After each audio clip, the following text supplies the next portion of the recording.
Lights out, we're underway. It's Motorsport Republica podcast. Fellas, welcome back. Daniel, welcome back. Thanks for having me back, actually. That's all right, no worries. Yes. Dave Superbike Shaw, welcome back on our 100th episode. 100th episode. Who else would we want on the 100th ep? Yeah. A great honour and Happy New Year to all. Thank you. Even though it's February. Yeah, it's February. 100th episode, fellas. Well done, boys. Curtis. Well done. Yeah, thank you, Curtis. Yes. It's been a wonderful couple of years. So 100 episodes. I can't believe it. I can't believe how quick it's gone. Who would have thought people would still be listening? Well, know. yeah, it's growing day by day. So we appreciate all the fans and the OGs as well, of course. Yeah. Some crazy moments over the last couple of years, and we'll get into some tonight. Looking really, really forward to it. Dave's got a couple of stories for us. I've been Never waiting. ending. This is part 2 of 10. Yeah. Dave Shaw, Dave Superbike Shaw. He's just been a special guest for a 10th time. He's going to be.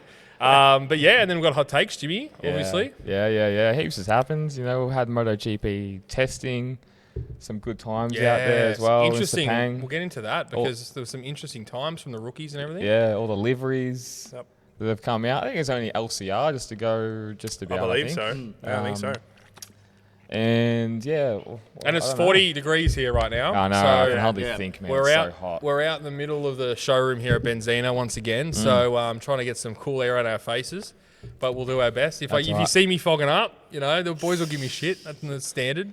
Well, at Tom's party on happy 30th. Thank mate. you. Yep. Thanks, guys. On Saturday night, and I was talking to this fella, and he kind of looked like Tom had glasses on.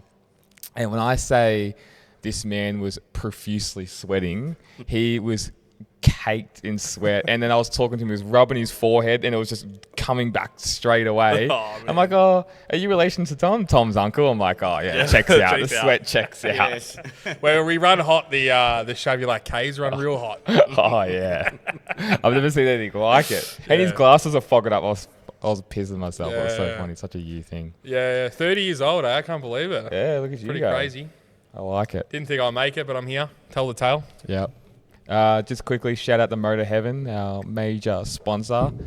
Get down to motorheaven.com.au. Check out the guys there. They've got everything that you need. You never pay full price as well. Stop paying full price. Mate, it's ridiculous to pay full price these days. Yeah, I know, that's right. So they do a great job and super fast dispatch. So head over to motorheaven.com.au. Yes, thank you. And all the support, YouTube, Spotify, Apple Podcasts. Please like, subscribe on YouTube is a big important thing for us. So really appreciate that, guys. Yeah, hit up our TikTok as well. We've got stuff up on there now. We've actually got more time to post more stuff on there. So hit up our TikTok, Motorsport Republica. Our main account's obviously Instagram, but check that all out. And we're doing some more YouTube shorts and stuff on YouTube as well, just smaller videos. So access all that.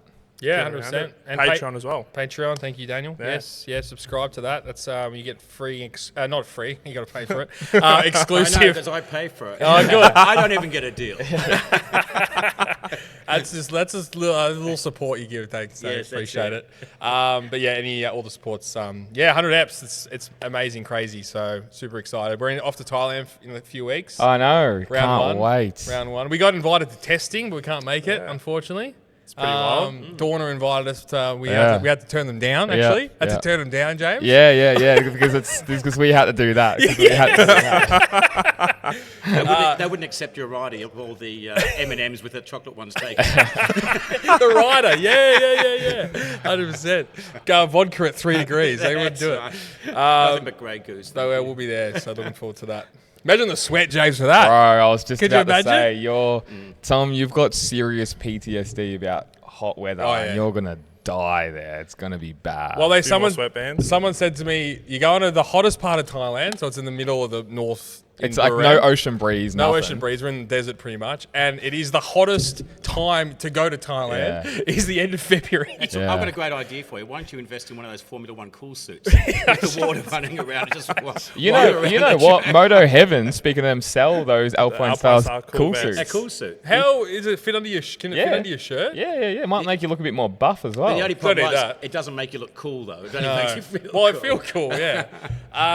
That might not be a bad idea. That's And you actually never not a bad pay investment. full price, so I'll get one cheap. So you're getting an extra cheeky discount. You know go a what I'm little bit saying? closer to the mic there, Dave, just so we can hear your beautiful voice. Oh, yeah, okay. That's better. So Dave, you were telling me before the pod you've got a crazy story. I want to hear a couple of them actually. Yeah. So you're off to tell us what that drive to Adelaide. Start with that. Oh, yeah, that was a 2-hour endurance race. Well, back then it was 2 hours were endurance races. Shell used to do it. And I had a friend pick me up. This is how we used to do it. A friend picked me up on the Friday night in Melbourne. What's this, 78, 79? No, It was the 80s. Curtis, please. He'll start apologising. You need a dump button on it. The technology's not there yet. No, so I had a mate, Roger Gunn, who actually still races now on katanas and stuff like that. And he picked me up in his work van, which was one of those big 4x4 things. We'd done about 100 k's an hour all the way. So we drove all the night to Adelaide. No sleep, but luckily 100, maybe 100 k's an hour tops. Got to the track, unloaded, qualified, no sleep still. And then on a track I've never been on before, it was the one that had the speed bowl going around. It was like a little NASCAR circuit. Went onto the drag strip, right? Like colder, is it? No, up at... But like colder. Yeah, it was like colder, that sort of thing. And which was great. So we got that done. Saturday night we went out, of course, as you do. And then... Still no sleep? Still no sleep. Just slept Saturday night, of course. Sunday went out there for the race and did warm up and so on. And I lined up on the track, ready to go. Rob Phillips, Mel Campbell in front. And all of a sudden, the heavens opened up. I'm on slicks. No one there. The teams come running out, changing wheels, stuff like that. And I thought, damn, we drove all night. And I wasn't going to just pull out now. So I started the race on slicks. Oh, no way. So I was pissing down rain, and I thought this is going to be a good test of my ability. So one thing I worked out is how fast you can go and demonstrate and how hard you can brake as long as the bike's upright and not jumping over any sort of standing water. So I actually was doing okay. I was coming onto the speed bowl, and those days they had the drag strip there, and I didn't realise how slippery that was. I'm coming on full sideways onto the track. I'm just up like this, up the straightaway down. And I had the Team Kawasaki guys going like pointing, to the centre. And I finally realised, okay, that's where I'll drive through and get the traction through there. But ended up finishing ninth in the wet on slicks.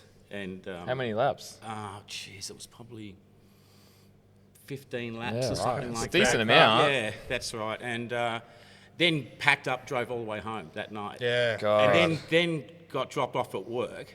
And started work straight. Oh, it all built different. It was unbelievable those days, and it was just like, that was just how it was done. But yeah, that was the only time I rode at Adelaide, and it was... Good riddance, but seriously. Yeah. We're not huge on Adelaide here. No. I've never been there. I'm so rude to Adelaide. Well, the It's so problem is we funny. always say this and everyone goes, no, the Ben's actually awesome. Like, you guys got to go. We're like, nah. Well, I had a gripe with the Bend because I keep thinking that it's going to take over Phillip Island. But I actually think this track in Tullamarine is going to take over from Phillip Island. So I heard it's going to be in Avalon. Oh, Avalon, along it's out that way. It's out that way. Has it been actually approved by council, everything like that? Or I don't know. Is it just a conception, or...? I'm not 100% sure. I was speaking to someone about it, and they seemed pretty confident it was going to happen, I and it's keep going to hearing move that. across. Yeah. Does Lindsay Fox own Avalon as well? I think he owns a all lot of that that land. land. I think it's going to be his. Yeah. And It'll I just heard they're transfer like straight over. FIM homologating the track. It's going to be because the thing I keep saying is if you look at any circuit around, not any, but most MotoGP circuits, especially a lot of the new ones, they've got one thing in common: they're all next to an airport, and that's next to an airport. They just want to. They're already flying from another side of the world, and then obviously it's only 2 hours, but standard Tom. Sorry? But it's only 2 hours where they can save that 2 hours and they're 100%. straight to the track. But has it been an issue with the teams now at Phillip Island? Has that been a bugbear for them? Because the impression I get that they sort of like going there, even though it's a bit of a drag to get the equipment. Maybe there. it always comes down to one thing though. It comes down to money. Yes. Yeah. And that's what it'll be. Logistics, it'll all be that. Well, it's interesting. If Lindsay Fox does not want to spend much on his current track at Phillip Island, is he got some big plan for this new track? And that might be what the case is. But you can never replicate No. You know. We always say this, all these new tracks are designed on a computer where I bet you Phillip Island was like a guy going down to that site and drawing it. Well, you see, know? Phillip Island was from the 50s, 1950s. Yeah. And that Honda corner where you see it now, the original went quite a bit further. Yeah. Right up to that pit, the entrance there and pit around. entrance. Well, they used to have their track even before that, the track actually on the island where it used to go up on public roads. Yeah. And you see some signs, it's like Hell Corner, Heaven Corner. Yeah. Because like there was these straights for kilometres and just a 90-degree right-hander. I tell you, that'd be Phillip Island would be awesome for an Isle of Man style. Oh, yeah. race. Yeah. It'd be perfect. And if you go down to where the penguins are, and that back corner, the knobbies, Oh, mate. that would be But insane. you've got some in great there. straights there. Yeah. And Our country would never allow it. I know. The nanny state. No way. No, well, especially not Victoria. God, you can't shit without the cops bloody saying something to you. they were going to do something. They were trying to get something like that across the line in a place called Lyons Road in Queensland, New South Wales. That was only 10 years ago. I've ridden there. Yeah. I've ridden from down Lyons Road, and geez, I tell you what, if you raced there, you'd kill yourself. It was so narrow and undulating. You'd be seriously flipping bikes over. And it was meant to be like a time trial, if I can remember rightly, what they were going to do. So the concept was really good, and I think a lot of people were behind it. But at the end of the day, it's just got too complicated crazy. and so on. Bathurst is another track they could do because that's like that's a proper racetrack. Yeah. That'd be good. I'd love to see the TT guys racing. Yeah, that's there. what I mean. Yeah, as part of something. But You could do a proper race. Ladies and gentlemen, just a quick reminder, we are proudly supported by the great team down at Moto Heaven. They are absolutely unbelievable to deal with. And if I were you guys, I'd definitely head over to their website. Yes, you never pay full recommended retail price at Moto Heaven and free delivery for any order over $100. 100%. And they've got the best, most usable website in the whole motorcycle industry. Dare I say the world. They got parts finders. You can chuck in any bike you want. If it's a gold KX250 or an R1, you can find anything you want. Helmets, they got everything. Head to motoheaven.com.au where you will get everything that you need. That's a guarantee. Do it.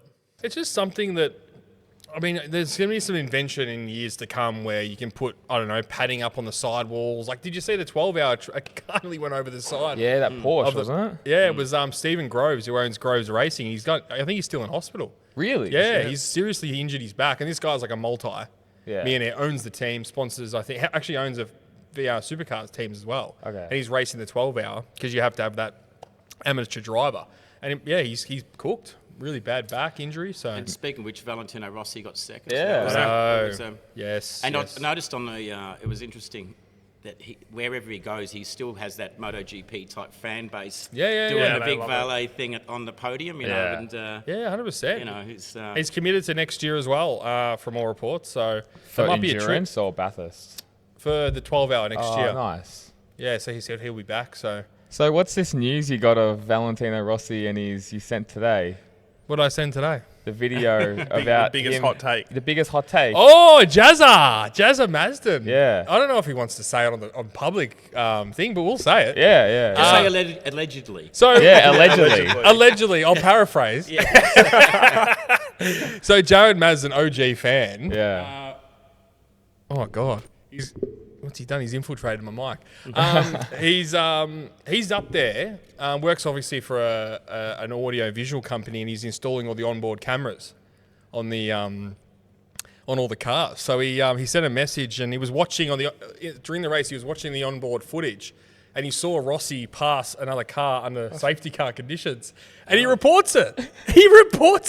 So who's he reported to? Just like He reported to the stewards, stewards. and they gave Rossi a penalty. Now, I'm not saying Jazz, it was your Robbed fault. him of a win. 90% chance it's probably Jazz's fault, but he plays by the rules. He's not a rule breaker, so you got to win fair. You got to win fairly, but he won't be invited to the ranch. I don't think anytime Yeah, soon. no, definitely not. Probably blocked on all social media. He'll Do a get Maverick Viñales. He'll get the Italian fans in a frenzy. Yeah. But interesting and cool from Jazz sending us some videos. So thanks for that, mate. Appreciate it. Yeah, that's really cool.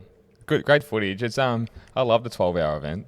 I would love to go. It'd be cool to see. They're so fast around there. I know. Do you know how much faster they are than the V8s? About 5 seconds, Yeah, okay. I think. I mean, it's still amazing how quick fair the crack. But you know what's crazy about those cars? And yes, they'll be very hard cars to drive, but they're like this. They've got flappy paddles. Yeah. They're going across the mountain like this, where you see the V8 supercar guys heel toe, shifting, one hand, the thing's going like this. Like, it's a different ball two game. different things. And if you got an old guy like Stephen Groves or these AM drivers able to do it, like, it's not as impressive as those V8s. Those V8s are the hardest cars to drive in the world, they say. I remember playing that sim and jumped in the V8s, and it was bloody impossible to drive that. It was so much easier driving like a 911 Porsche around Bathurst. Yeah. German engineering, bro. Yeah, do everything right. Yeah, they do everything right, exactly. But that's a crazy racetrack. Crazy.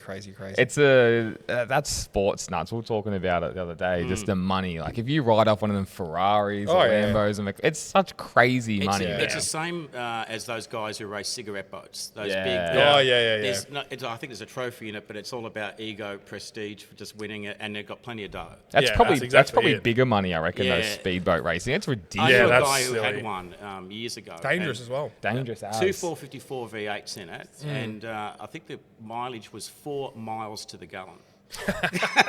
So they're Corvette V8 engines. 4 k's to the gallon. What have they got? Corvette engines or something? Back in those days, they were big block sheds. Yeah. And, which will be what they put in the shed. Yeah. They were a massive thing. But yeah, that's the same deal. It's like those cars. It's a rich man's sport. Yeah. Sure.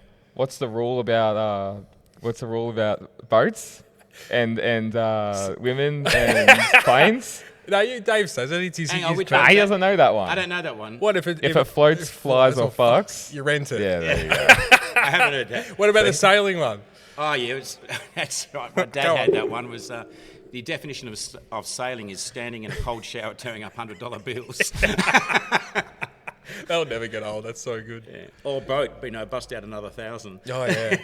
But 2 people are talking about boats. That Sydney to Hobart race. 2 people died this year. And it was unbelievable. It was by the boom swing. Yeah, right? it's a crazy. 2. That was unbelievable. Yeah, because those things when they come across, they've got so much. Talk about money. Talk about money. Those are their money. That's dab money. my forehead here. Sorry. It's like your uncle. He looks like he's in I should put it on. You're sweating like you're a witness in a murder case in the jury box. or a pedophile in church. What does that look like? Hideous. Go on. Well, if we clip it and random people see this episode, they'll go, here's the autistic guy in sweatbands. We're an equal opportunity employer, Curdy. It looks like Bubbles out of Trailer Park. Yeah, he does. Mr. Miyagi, yeah.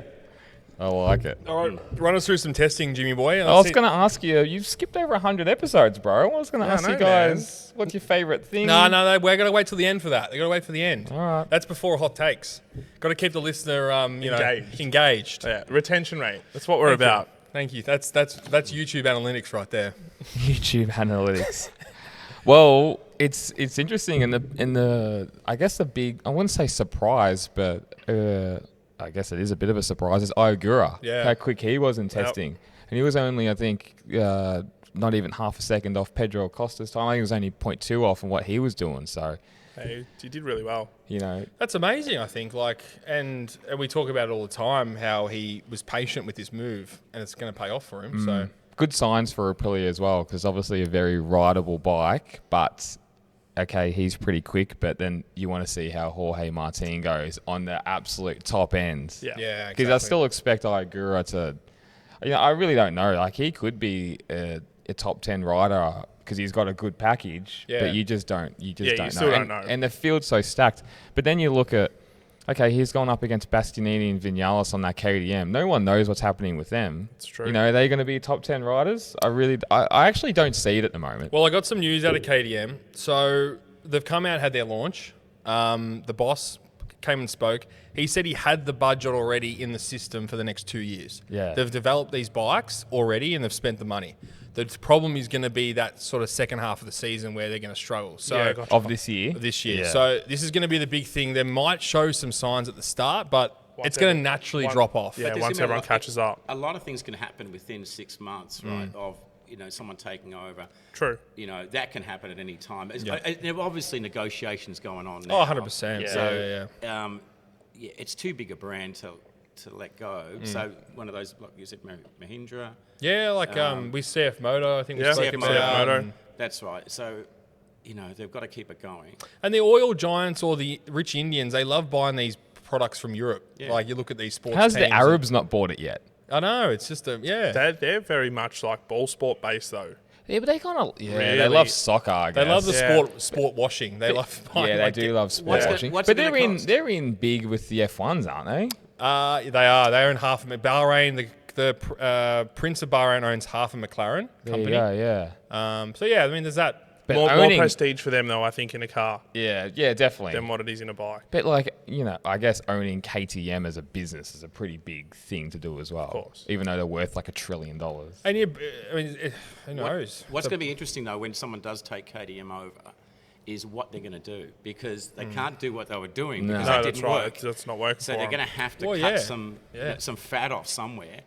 Gas, Husqvarna. I don't know what they'll do with those. I think they've already cut the fat there. And MV MV Augusta, Augusta as yeah. well. They need to get rid of that. That think was they diabolical have. from I the think start. they've done Yeah, that, yeah. yeah. But I think they're ditching Husqvarna and KTM. What are you saying, Curdy? Okay, MV Augusta. But didn't they come out and say they're ditching Husqvarna and Gas anyway? I don't know. Yeah. I thought that was the crack.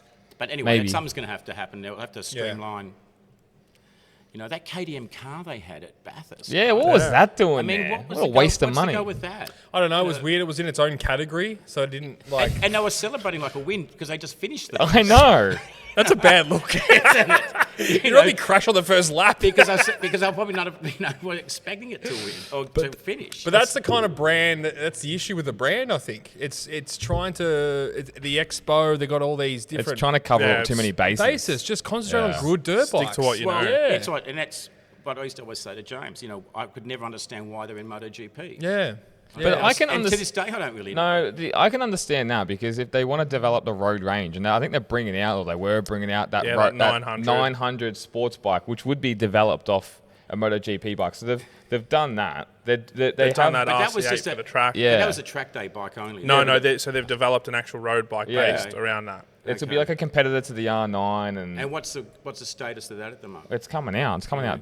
I don't know. But when who's it's going to coming buy Maybe that? middle of this year or Who's Yeah. going to buy that? Because there's all this out. brand. I'm telling you, Oh, people you'll will be buy surprised, it. man. That's a There's big market. Yeah. Yeah. Okay. Actually, when I was in Europe, the amount of KTMs I actually saw on the road Yeah, it was, we were, it was actually astounding. and like as you know. said, we're such a small market. Yeah. But I can see why they've done it to develop that, because you look at Yamaha or Honda or whatever, they've got a complete range of especially Yamaha, of enduro bikes, motocross bikes, your learner bikes, scooters, road, and KTM can get to that. Like, they own the enduro market. They've got heaps of naked bikes that do really well. Big in adventure. Big in adventure, they've got that as well. It's just that sport, and that's what they're doing, and they're in They're like that sport MotoGP. bike. Well, KTM owned it so much so that the Japanese didn't even bother competing. No, they didn't. Yeah. Correct. That they left them alone, and it was if you went on a enduro bike, you were nowhere, right? True. But if the Japanese, I think, didn't you say Kawasaki are going to? Kawasaki bringing back a two-stroke. Two-stroke. That's That's legit. massive. And that'd be like a 300 enduro bike. Oh, That who would be knows? that would be incredible. Who knows what it's going to be, but it's not like an April Fool's thing. It's a real Yeah, thing. it's They're a- bringing yeah. back a two-stroke. Big news as well. Like, Huge. I'm not huge into the dirt bike scene, but I saw that everywhere on socials. I reckon it's going to be, my guess is like a KDX 250 two-stroke. You know what? I've seen this happen working with Kawasaki before many years ago. You get promised so I much. know. And you think, wow, this is going to be like a KX motocross bike, Yeah. tricked out, all enduroized, and it ends up being a steel tanked Yeah. with a petrol cap with a key in it. You know, sort of thing that's got no horsepower. Well, and that's what you end up with. Well, It's like, you're right. The prime example is that when I was at Kawasaki, there was like, there's a 300 coming, there's a 300 coming, and it was like some shitbox KLX 300 four-stroke yeah. thing. It's just an absolute It's a shitter. barge, yeah. 100%. yeah. That only retards ride. Like, that's Yes. literally all it's good for. Well, It's a farm bike. We were is, talking about yeah. this about 6 months ago. I couldn't believe you were saying Suzuki still got kickstart and some of their bikes. No, Kickstart Kenny's now got Yeah, he's got electric electric start. start. Yeah, he's got it now. They've upgraded. They're upgraded. Is that factory option? Is that, I think that might be RHK aftermarket.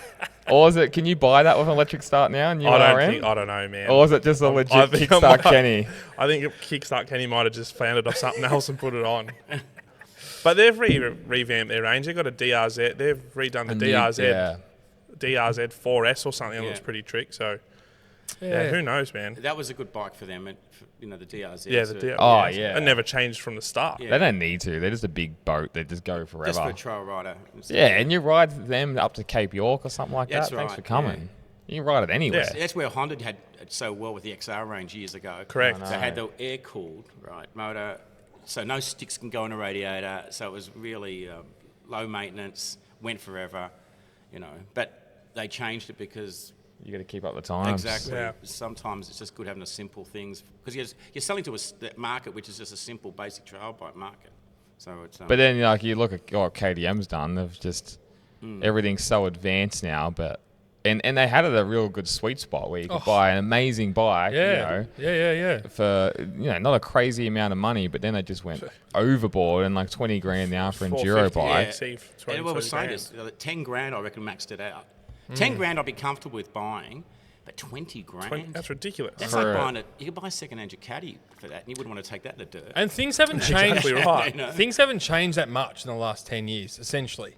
Like, yes, there's more advanced things, but like to buy something that is not that much more advanced than 10 years ago and pay double the amount. There's not a 10 grand change. No, absolutely it's definitely not at all. No, definitely not. The advancements in technology is nothing like it used to be. Every 2 years, the Jap bikes would have major differences, and it would make a difference between winning and losing. Now, you see guys on YouTube on old CR500s, 90 models, smoking guys on the latest model bike. It's all about your riding skills. It's like anything. it's like any sport. It's just all about your riding skills. You see, I was talking to someone the other day, and they were at a track day, and they were on like a brand new V4R. He had all the Ducati leathers, typical Ducati owner. Yeah.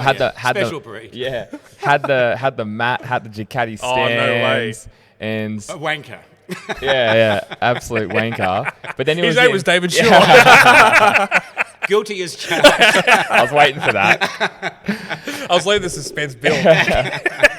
But he's in white group, just bumming around in 2-minute Phillip Island, where you've got some kid or some old codger on a clapped out old ZX7R or a CBR 600 punching in minute 40s. Yeah. It's just, it all goes down to your skill level. And I'm not good enough to really notice between a 2016 300 and a 2024. Like, I couldn't ride the shit out of it where I'm going to notice massive difference. No. The big money change that's happened is, and those enduro bikes, they went to like fuel injection and all that shit. Yeah. And people would rather the car be anyway. I think, True. Yeah, fuel gas, I think at the time was the first two-stroke to go fuel injected. I thought it was KTM. I think gas. Actually, it was the Pee-wee 50 if you really want to take it. Yeah, I was going to say. I'm sure it was gas that went first on the fuel injection. Because to run those things upside down, which they often were. Well, maybe. What one was Spanish? Spanish. Oh, yeah, maybe. You're probably right, actually. It was. I don't know if I shouldn't say the Pee-wee, because that you could. They had a thing where you didn't have to mix the fuel, but it was still carb. Auto lube. Yeah, you'd put the oil in a tank. Yeah. And it had a little thing that would adjust it. Yeah, that's how a lot of the road bike two-strokes used to be. Oh, really? Because last thing you want to do in a road bike two-stroke. I had a one of my first bikes was an RD400 two-stroke with J&R expansion chambers on it, and you'd have an auto loop system. So you'd fill the oil tank on the side with two-stroke, maybe a litre, and then you'd just use fuel every time. So it would automatically mix it. So you didn't want to be at the service station mixing. Trying to mix it. Yeah, 20 to 1 or something like that. Yeah, that'd be a pain in the ass. Yeah. Anyone got any two-stroke? Yeah, carry that in your back pocket. Yeah, I need some caster. Well, Castrol R30 was the go. Anyone older around my age would know that smell, Castrol R30. You had remember you had that candle that was two-stroke smell? Yeah. You could buy two-stroke candles. Yeah, it smelled insane. So good for us, but anyone else would be fuck, that's terrible. Yeah. If a biddy walked in, I don't think they'd be happy with it. Nah. You found the one, though, if she likes it. Yeah, true. Or she used to be a bloke. Yes. No in between. Oh, goodness. So how do you guys think Furman Aldeguer's going? He's slower than Igura in the tests. Doesn't mean much, obviously, but... True. But shaved 2 seconds off, wasn't it? From first testing day to the second testing day. Wasn't he 2 minutes and at a 1:58? Yeah, I didn't know. That's pretty good. So that's not bad, but I still think Igura is the pick of the bunch, to be honest. Yeah, I think most of us said this. I think we all agreed on this. Igura is our man. Yeah. Yeah, Aldeguer for me is just hasn't shown that X factor at all. The thing is Aldeguer could prove us so wrong and do really well. Where I don't think Igura could. No. But I think Igura is just going to be the more consistent, safe bet. Yeah, and that's very interesting to say that about a Japanese rider because consistency is not normally their thing. It should be. It should be, but they normally just throw it down the road. Throw it down the... Well, him, classic example. Yeah. Classic example. You're a corner. But yeah, it's going to be... Chandra, how did he go? Give us some... I think he's still going around. yeah. They said a very successful day on the LCR. Bro, last. Yeah, he was behind the no-named Yamaha test driver. Jesus. So wait, no name.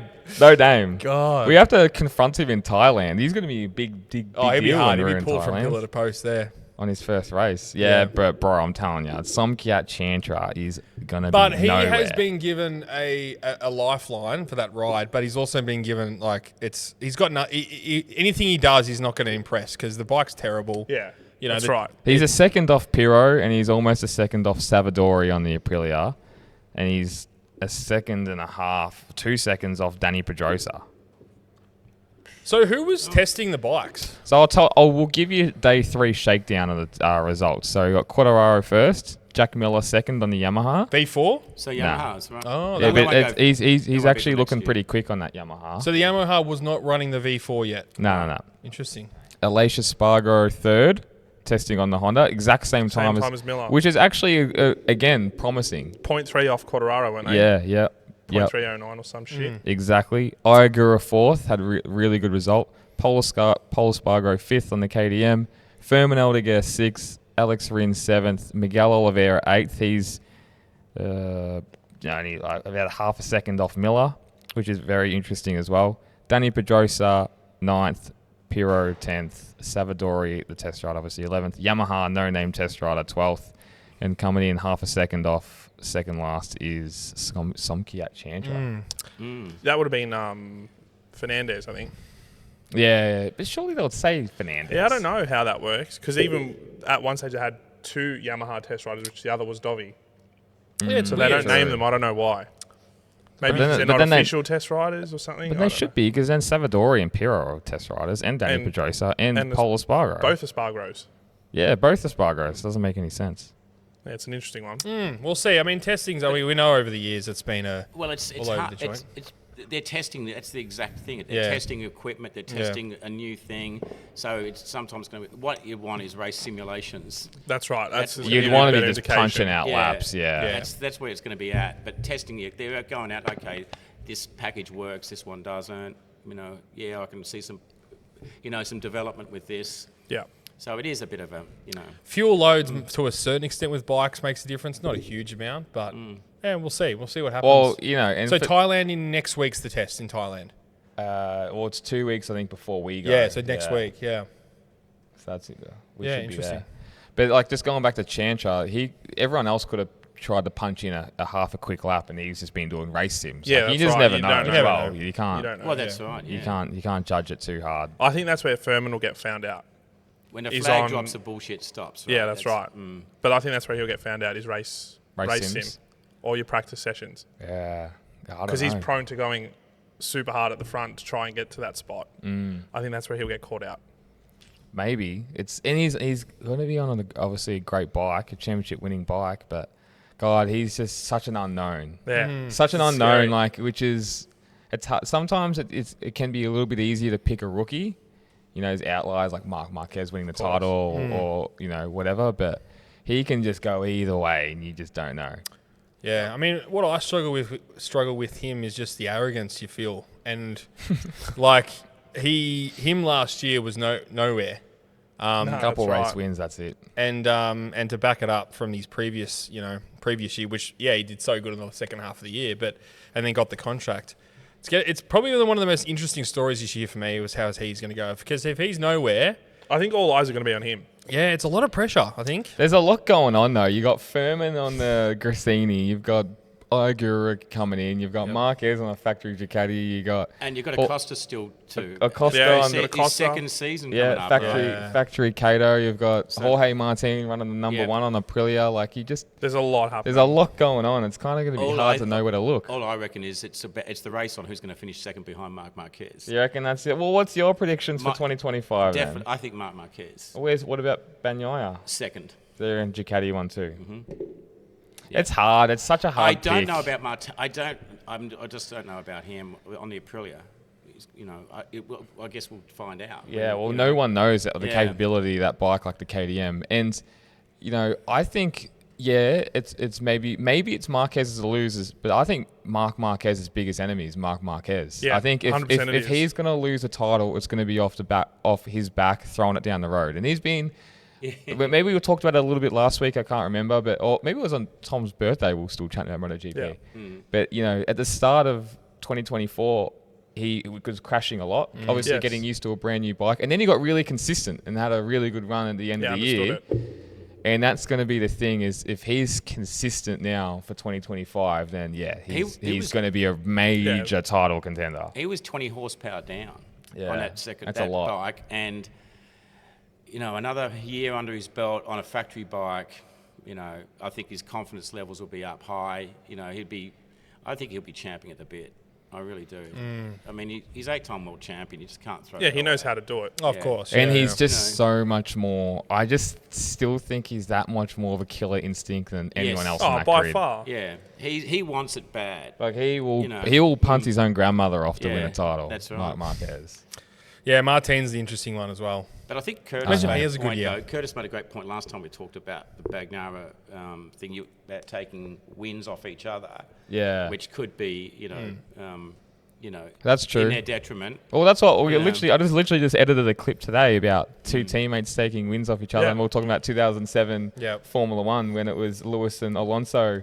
2008. 2008. Sorry, taking wins off each other. Yeah, Alonso and and Hamilton's. Yeah, it's interesting. Yeah, 2007. You're right. Sorry. Kimi. I mean, but for me, Martin comes out and has a ripper year and gets close. I mean, that's just an amazing effort. You got to give credit. Yeah. I would imagine if he wins it. I know it would be one of the. I know it's a hard imagine, but it would be one of the greats all time. It'd be the greatest win since of the Rossi. modern era.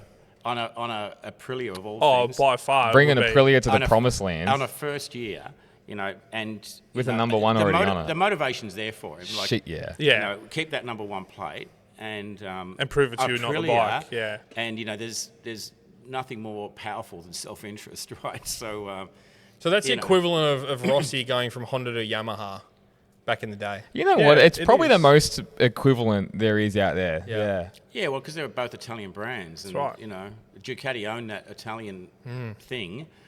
And Aprilia's always played second fiddle. They definitely have. The only difference is the Yamaha back then, we knew like it was a bucket. We don't know how good the Aprilia is because the riders aren't there to be on it. That's the difference.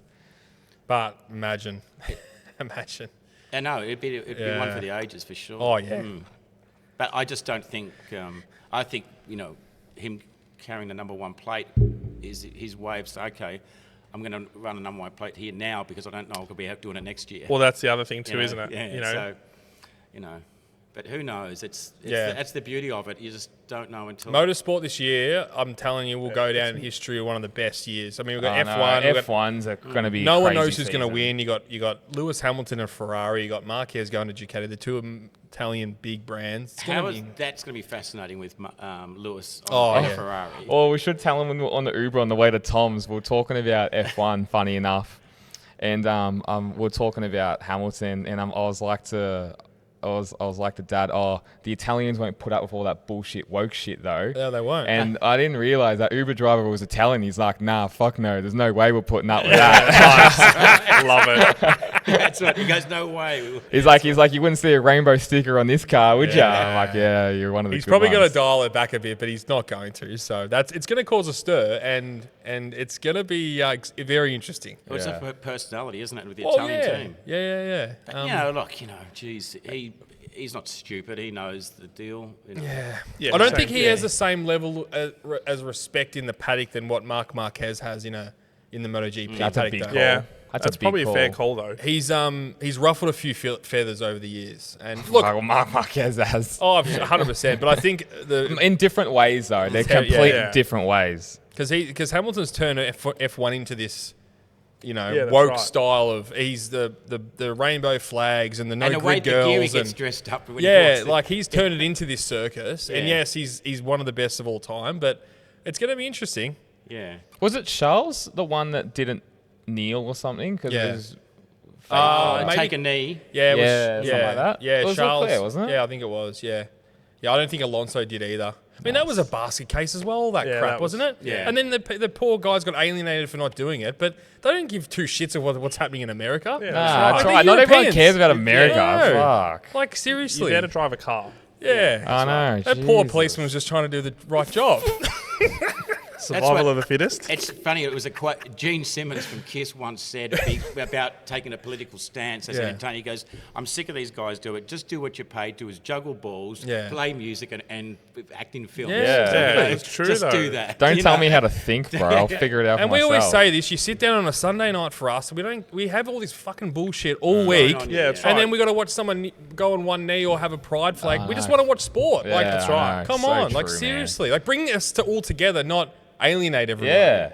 And that's what So- sport used to do, is bring everyone together. 100%. Yeah. Well, Sam Newman said on the footy show, and he got slagged on for it as well. Crucified. 100%. And he continues to get slagged on. But it's the noisy minority, because the Yeah. majority, It I is, swear yeah. to God, is. Yeah. And It's true. And the proof in the pudding is look what happened in the election in America. Yeah. Oh yeah, and You Australia know, Day they that's- did a poll. 70% of Australians don't want the date changed. No. Yeah. But all you That's see right. on the media is, oh, no one wants to celebrate Yeah. Australia Day. But no one watches the media anyway these days. Nah, It's a fucking true. joke. That's right. And But yeah, you're right about Trump getting back in. It just shows you where the silent Yeah. majority prevails. yes, you know? exactly.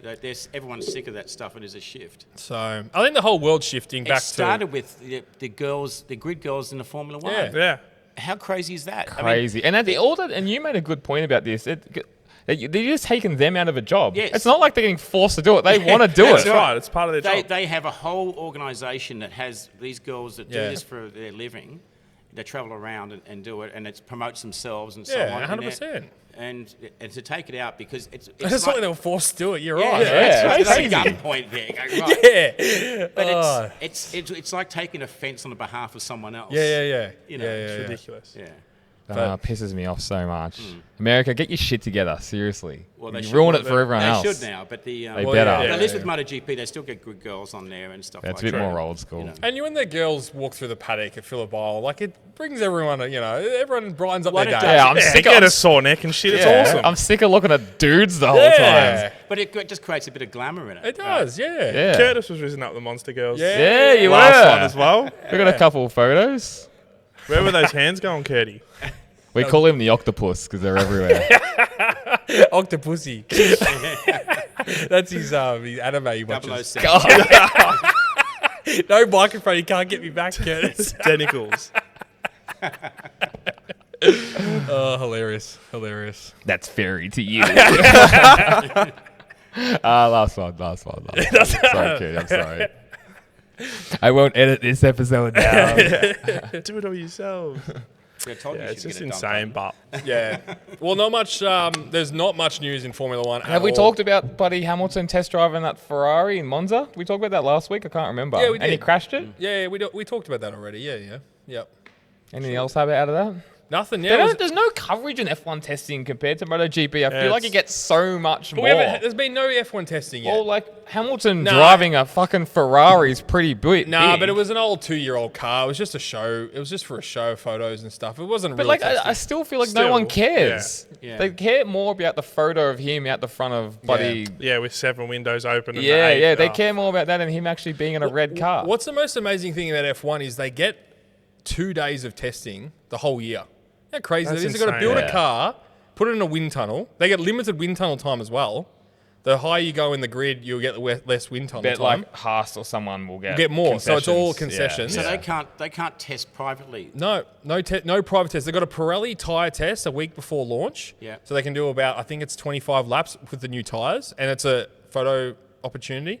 Then they go on a 2-day Catalunya test. That's it. Shit truck for a test. So everything must be simulated. Everyone must Yeah, be it's told. all Sims, Yes. isn't it? But if you've got issues like Sauber last year with their pit stops, it took them till Yeah. to the 45 6th round. seconds. It took them to the 6th round because they had the wrong nut on the car. That's crazy. It's crazy. But okay, if Mercedes, Red Bull, Ferrari, McLaren, would they just say round numbers have a $20 million sim compared to Haas that might have a $1 million sim? So then they're already like they've got concessions obviously, but then they can still progress that gap. Their 100%. data's not as good. If that makes sense. And as detailed. Well, what they've done in the big last few ones, years is a budget cap, and that's been a big thing. And I don't know how they police this. I really don't. But they got to submit all their financials to everything, and they've got to all have the same cap. So they can't spend X amount on this, X amount on that. So they should all be a level playing field. Do you reckon all the Ferrari wogs would just pay cash or under the it's all brown paper bag. it's all brown paper bag?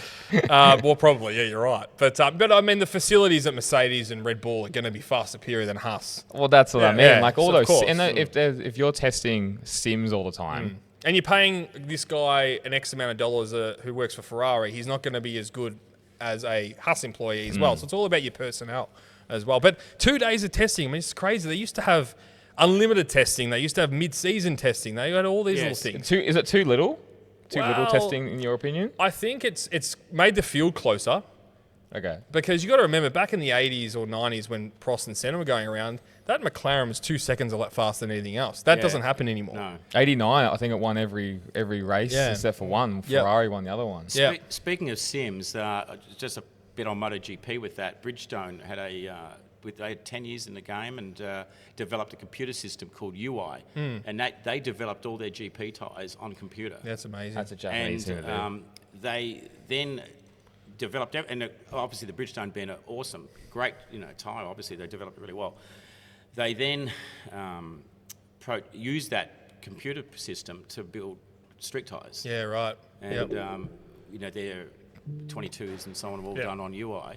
But they also then started thinking, well, if we can get that sort of good result on that tyre, we'll put it on a Harley tyre. So their battle cruisers were then UI'd, and all the guys who would use those would think they were out of sight, just they could handle.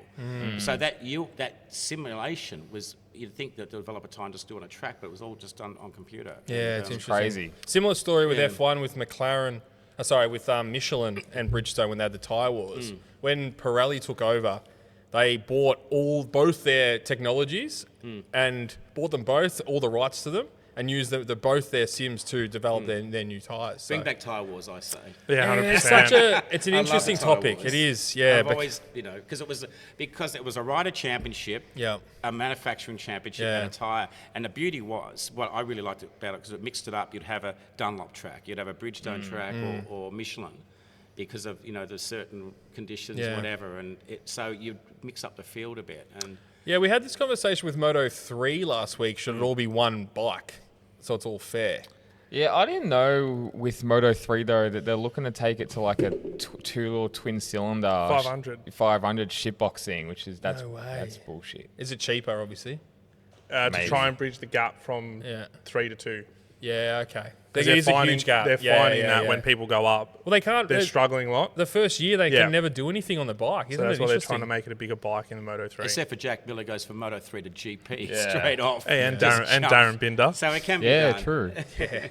But we'll see again. David Alonso on a Moto 2 bike. That I think we said that a few weeks ago. It's probably the most exciting thing. Yeah, it's another exciting thing. That is going to be Alonso, incredible. Yeah, to see what he can do. What an absolute star. Even if he has human race being. wins, he's the next. Well, we already know he's the next big thing, yeah. but we it sort of cements that, I suppose. Well, okay, but let's just say he does a sweet F4 and struggles to get into the top 10. Aldeguer, we'll put him in the same category.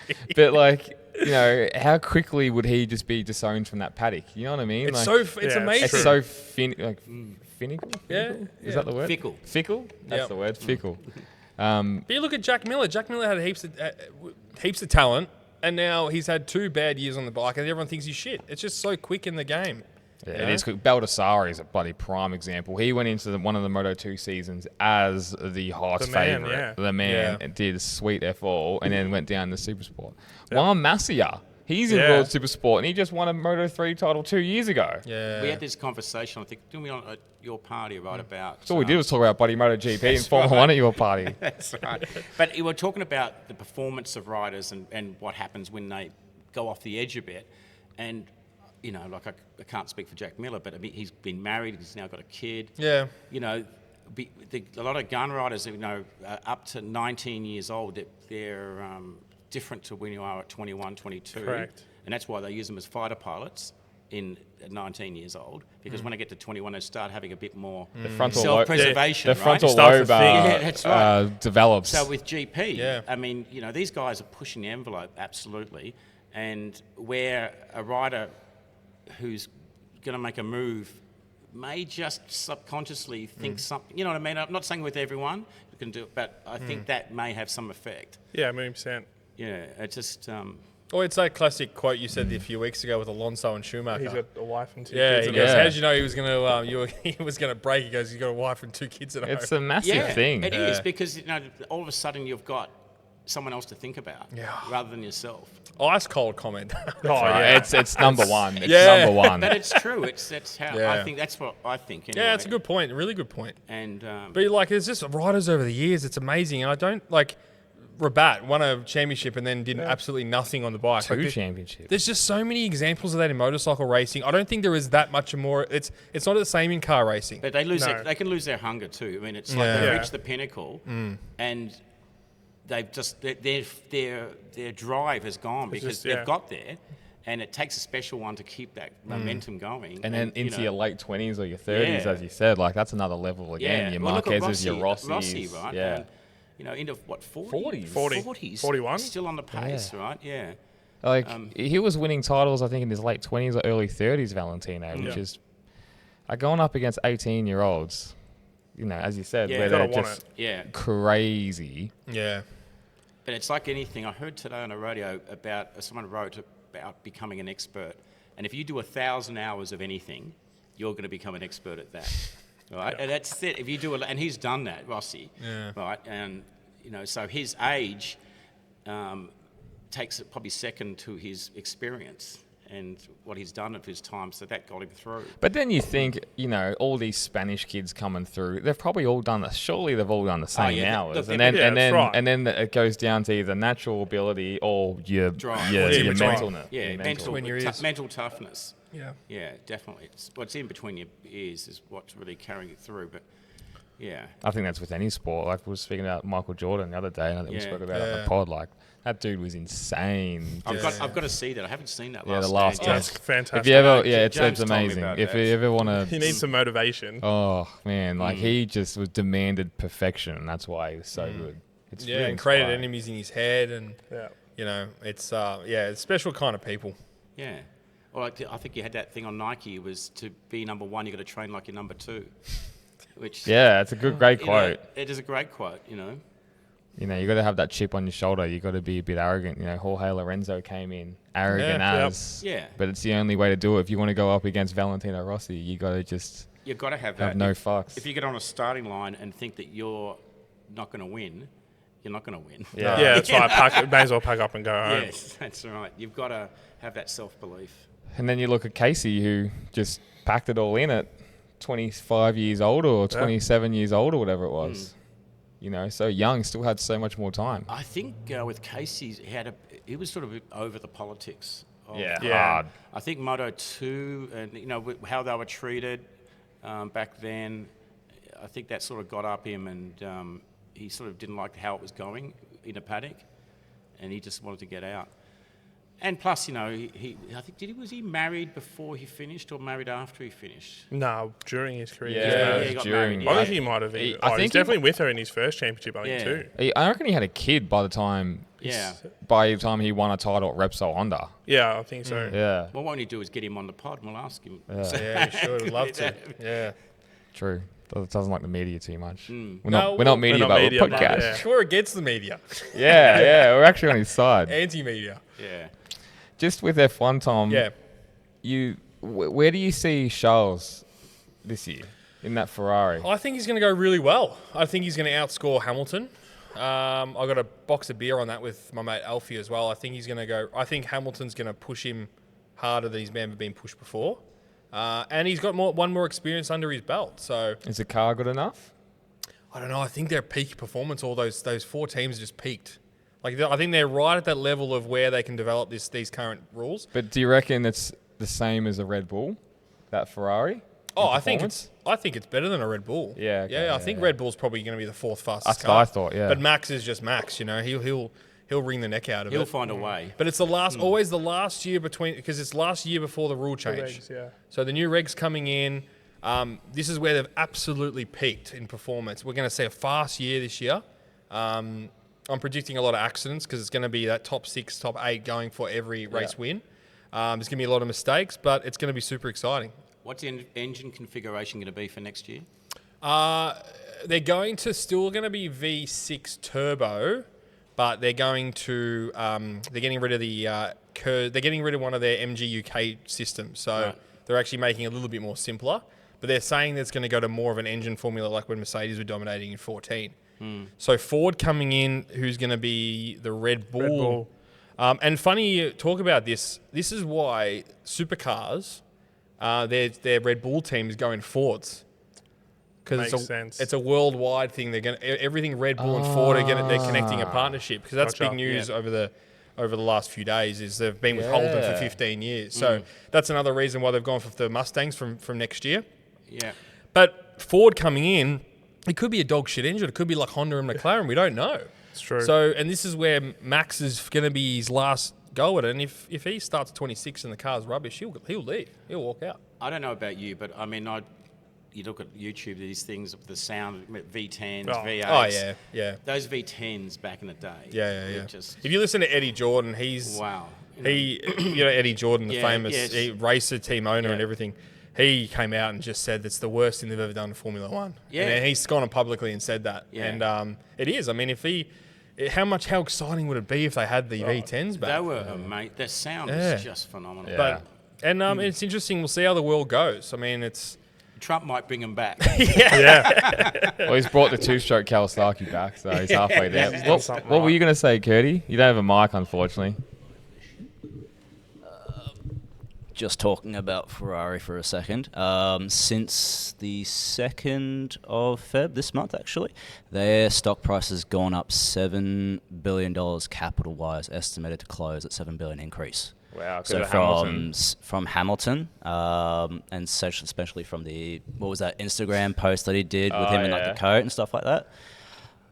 Getting the feeling that Ferrari may come with a bit more of a meaner attitude, like an older attitude, especially with that Instagram post with Hamilton in that coat, a bit more mafia style, you could say. I wouldn't be surprised if they start chucking money and just go fucking fast. I won't expect the best results this year, but next year they've got some capital that they can throw at Ferrari. The problem with Ferrari is they're almost the ultimate cocktease, because sometimes they can promise so much and then deliver so little, so it's a really hard one. Well, they've got the money. They definitely got the money, yeah. So I reckon they're going to chuck it at someone. Budget cap's Curdy. Budget cap's an issue always with Formula One now. It's always an issue. Yeah. But we'll see. And I think it's a good thing, because you can hire the right people, you can spend the money elsewhere. Yeah. So it's make it work in your favour. Yeah, it's gonna be really interesting. But yeah, so Red Bull, Ford, it's gonna be a worldwide partnership. That's the big thing with that news with coming out of supercars as well. So watching that Senna doco, it was so cool. I didn't realize Senna and the head honcho of McLaren, whatever it is, went over to Japan to then poach the Honda engines from McLaren. Like, what an amazing story that is. They had to go to a shitty little karaoke, I don't know how real that is, but a karaoke bar, and standard Japanese, they love it. But it's just so interesting. Well, you got to wine and dine, don't you? That's the culture. Well, yeah, they had to do the karaoke. Yeah. That's right. That's a part of the KFC and karaoke's. They're two things in Japan. That's what they have on Christmas. That's how the deals were done back in the day, that was... Yeah. And it would have been handshake agreements back then as well. Yeah. That's right. It was the honour, They're almost too honourable, the Japanese. They've got to stab themselves when they lose wars and stuff. And then we've got also 26 Aston Martin coming back with Adrian Newey to car design, because I don't think Adrian Newey had much to do with this year's car, from all reports. Isn't that Lance Stroll? Is he still driving? Yeah, his dad owns Aston Martin. The Aston Martin thing. Yeah. So he's got a contract that doesn't have an end date. You know that? Yeah. Look, because he's a billionaire's son. How is Lance Stroll going? I mean, what's terrible? He's hopeless. He's you had a little bit of hope of him when we first started the pod. I did. Big fan. Yeah. You said, he's actually all right. That vision of him. Okay, I don't know if you saw Brazil last year. Yeah. Formation lap. He spins out. Yes. He drives straight through the gravel track and gets bogged. He could have just gone around, to the back of the field, started at the rear, and then he just gets up and walks away. Yeah. You know, like Daddy, this. get the car. You know. Like, you know, just like hopeless. And it's not fair. If that car is a weapon next year with the new designer and he's in the car, it's going to be a travesty. Yeah. But he's not going to be good enough to win a world title, though. Who's his teammate? Fernando Alonso. Alonso is still driving. And Alonso's last year will be next year. It's his one last shot at another world championship. Isn't he a classic retro Formula One driver? He's the last bastion, isn't he? He's collar up, smoking a cigar. You know? He's 40. He's only 44 years old. Yeah, wild, man. And Mark Dammy made a good point. It shows you how easy these cars are to drive, because you know a 44-year-old shouldn't be driving, shouldn't be able to swing these around at the highest pinnacle of sport of Formula One and the G-forces. Yeah. So it's interesting. We'll see. It's I can't wait for this. Both championships. I mean, we've got MotoGP and F1. I mean, I'm just sizzling right now. Yeah, because it's hot, or well, the juices are flowing. The juices are flowing. Well, we say that every year. I mean, it always promises so much. I mean, it's but it's good. This year's something different, I think. Well, we're gonna be there for both first round MotoGP and Formula One. Like, it's pretty historic. I know. Yeah, it's gonna be. I mean, and when do you get that opportunity? Because No. no one really wants to go to Qatar. I mean, it's a beautiful track. We all love it, but traveling to a country where I can't go have a beer might be a bit of a struggle. Yeah, kill you, that's for sure. Yeah. So and I think this is going to be a couple of years. It's going to be in Thailand. So Yeah, That's good. we'll see. yeah, it's gonna be awesome. Brewery. Watch out. Have you found a pub yet for Saturday night? Well, the hotel we're staying at is usually about $16 a night, but MotoGP's there, so it's going to cost It's costing us $500 a night. Do they have a bar? They do. Yeah, they do. Yeah, Yeah. okay. Yeah. Well, they got 7-Elevens there. That's where you get all your grog from. So. Yeah. You know, they've been over Southeast Asia. Wang dang, foong dang. You just all have that. Fuck me and fuck you. Yeah, it's. I was just saying to James, just the electrical system there in third world countries is something. But you know what's crazy? Something to behold. It's fast internet. Unbelievably fast internet in those Asian countries. It's just efficient. Good for the efficient. hub. Yeah. Yeah. The tube. The tube. But you'll be loving the heat, so that'd be. It is Just what get it into is. some air-conditioned rooms. That's. But where you know what? For me, I didn't care if I'm covered in sweat. Just give me some sunglasses, man. If I have sunglasses on, I'm fine. It's just these stupid things that. Yes. You know, if you've got sunnies on and you're sweating, you look half all right. So. You should wear a sweatband at the track. We'll get you a Motorsport Republica one. Yeah, fucking printed on there. Yeah. But hat, sunnies, I'll be right. Sunscreen? Oh, yeah. Oh, you don't get burnt over there like you do here, though. You reckon? Nah, not as bad. Well, don't walk around. It's like when with you go your to shirt Europe. off. I bet you wouldn't get that burnt in Europe. I don't really get burnt. No, you either. just go black. Yeah, Yeah, true. olive skin, you know. Good genetics. That's it. My arms don't get burnt, but my chest and back just get red raw. And my nose. Yeah. That's big. That's big. Matches the drapes, mate. Yeah, big feet. Yeah, it runs in the family, right? Oh, goodness. 100 episodes, boys. Yeah, favorite moment. I think we all Episode 89, I reckon. Good answer. Jorge Martin 89. You know what? That's one of our biggest episodes, funny enough. Yeah. of Yeah, I listeners. think because you went play 30 seconds. Because you got to listen to it 30 seconds to count as a view. You didn't know that. You're welcome anyway. Right, you are. But yeah, so many great moments, isn't there? I mean, like Heaps, man. Phillip Island, I think was a highlight all around for all of us. I mean, it was just an amazing week, wasn't it? Cheesy was my favourite moment of all time. I don't know what episode that is. I think it might be like one or two after our Phillip Island episode. Well, yeah, I don't know if you saw, my old man put a video collage together, Yeah. and on that moment, you actually edited it and gave it to him, didn't you? And, Yeah. yeah, not as cheesy as Sunday night, that's for sure. Curtis has still got some gospel he has to give us on that one. Oh, yeah, we're going to chase you up on that. Yeah, you can't get him drunk either and bloody get it out of him, unfortunately. So. What about ketamine? We'll get you on a K-hole. Lucky K-hole. It's just horse medicine. It's good for you. Yeah, it's natural. Insert it in the rectum. It's all good. But we had a pilot episode. I think our viewers would know that we all filmed the first time I ever met Daniel. Yeah, I know. Crazy, man. Walked into our house and my house and then we filmed it on this black leather couch and we'll release it one day to the public. It might be a Patreon episode. We can put it up. Yeah, we got to, I don't know, maybe in like episode 1,000 or something when we're huge. And then I remember the first. It's too good. We got to hold on to it. It's nowhere near it being it's released. so bad it's good. Yeah. I remember the first episode. We're at home. We got Ibby. and Curtis there, and I'm shaking. I was so nervous. We had to drink beers. Yeah. I remember that because I watched it. You had the beers going And on. we've gone past that now, but I wouldn't mind one now, though. yeah, we'll have one. There's nothing like a tasty Benzina beer. Yes. They're the best tasting one. And then we went from there, didn't we? Flourished from the old fourth bedroom to Benzina. So, and then who knows where the future holds. And favourite moment, James? For me, cheesy. Laughing about Sunday night antics for me was definitely my favourite on pod. But it has to be Phillip Island if it's not that. But actually, one of my favourite episodes is Damo Cudlin when we first went out and we had a massive trip. We left it was a 3 a.m. wake up, flew out at 6 a.m. to Sydney, met up with you. You were already there. Then we drove 5 hours to do a podcast of Damo up in the middle of nowhere in New South Wales. Then drove 5 hours back, caught the last flight out of Sydney at 10 p.m.